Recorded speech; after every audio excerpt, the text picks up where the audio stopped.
Masih tahun depan, setelah kalahkan Arab Saudi, pelatih Bahrain tebar ancaman di kualifikasi Piala Dunia 2026.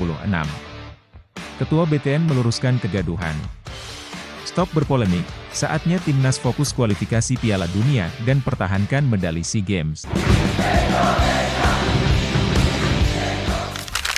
Punggawa timnas Indonesia, Victor Dethan, tetap puas dengan penampilan debutnya bersama Garuda, meski gagal lolos dari fase grup Piala AFF 2024.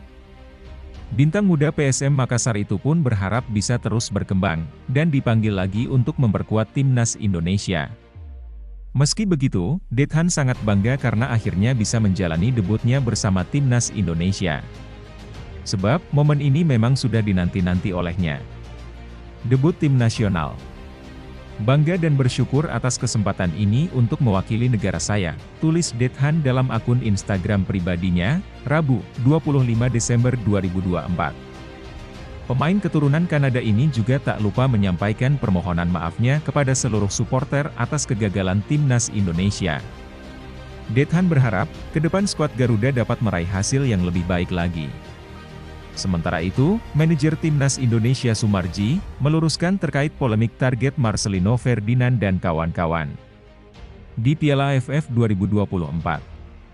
Berkekuatan pemain muda, timnas Indonesia tidak bisa berbicara banyak di Piala AFF 2024.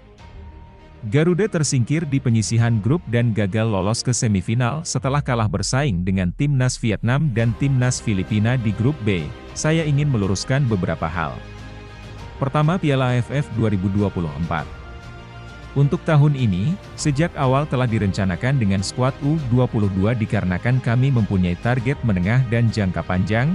Selain itu, Sumarji mengungkapkan bahwa skuad muda timnas Indonesia di Piala AFF 2024 juga dipersiapkan untuk mempertahankan medali emas SEA Games yang akan digelar di Thailand pada akhir 2025. Soal proyeksi kiprah timnas Indonesia di Piala AFF 2024, Erick Thohir selaku Ketua PSSI juga disebut telah setuju. Karena ini tidak ada target dan ini adalah kesepakatan bersama, bukan hanya ditentukan oleh Ketua PSSI. Ada jangka menengah dan panjangnya, ucap Sumarji. Kemenangan penting berhasil diraih Bahrain saat melawan Arab Saudi di Gulf Cup 2024. Sebab kemenangan itu tak hanya baik untuk perjalanan Bahrain di Piala Teluk 2024, tetapi juga menjadi modal penting bagi mereka yang akan melawan timnas Indonesia di kualifikasi Piala Dunia 2026 zona Asia. Hasil kemenangan ini sekaligus membuat Talajik menebar ancaman para lawannya di grup C babak ketiga kualifikasi Piala Dunia 2026 zona Asia. Tapi yang menarik, Talajik sama sekali tidak menyebut timnas Indonesia. Padahal, Bahrain hampir dipecundangi skuad Garuda pada pertemuan pertama dengan skor imbang 2-2.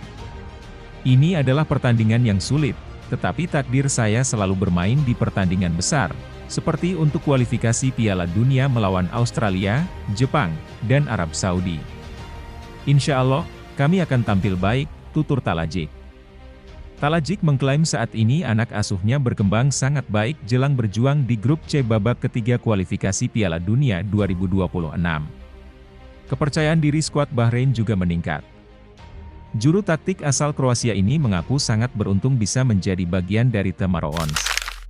Kegagalan timnas Indonesia di Piala AFF 2024 jadi pelajaran berharga bagi stakeholder sepak bola Indonesia. PSSI, Shin Tae-yong, dan para pemain harus introspeksi atas kegagalan tersebut. Nasib sudah menjadi bubur. Selanjutnya langkah yang harus dilakukan adalah menginstal ulang atau menata kembali skuad muda timnas Indonesia. Terutama fokus dalam tujuan utama menyiapkan timnas Indonesia untuk mempertahankan medali emas di SEA Thailand dan Piala Asia U23 2026 yang muaranya tampil di Olimpiade Los Angeles 2028. Stop sudah berpolemik soal kegagalan di Piala AFF lalu. Dengan hasil negatif itu, PSSI dan Shin Tae-yong tahu di mana tataran kekuatan timnas Indonesia sekarang untuk tampil di SEA Games dan Piala Asia U23 nanti, kata Gusnul yakin. Menurut pelatih senior asal Malang ini, PSSI melalui BTN harus mengevaluasi dan mendata ulang materi pemain yang disiapkan untuk berkiprah di dua event tersebut. Dengan waktu yang cukup panjang untuk mempersiapkan tim terbaik, Gusnul yakin menyebut PSSI semestinya bisa memaksimalkan semuanya menjadi lebih matang. Patokan kualitas materi pemain sudah ada, yaitu keberhasilan di SEA Games dan Piala Asia U23 lalu. Jadi BTN dan Shin Tae-yong harus mencari pemain yang lebih bagus dari dua event lalu itu. PSSI masih punya waktu panjang dan itu harus dimaksimalkan, ujarnya. Shin Tae-yong sukses pada periode kontrak pertamanya sebagai pelatih kepala mengangkat prestasi Timnas Indonesia. Timnas Indonesia senior lolos ke fase 16 besar Piala Asia 2023, meski keberhasilan itu bersifat keberuntungan karena dibantu Tajikistan. Sementara Timnas Indonesia U23 nyaris meraih tiket Olimpiade Paris 2024. Berikutnya Shin Tae-yong tak boleh lagi jadi spesialis nyaris. Lolosnya Timnas Indonesia di dua ajang nanti harus berkat usaha sendiri, bukan faktor keberuntungan lagi. Makanya semua harus disiapkan dengan matang, tuturnya.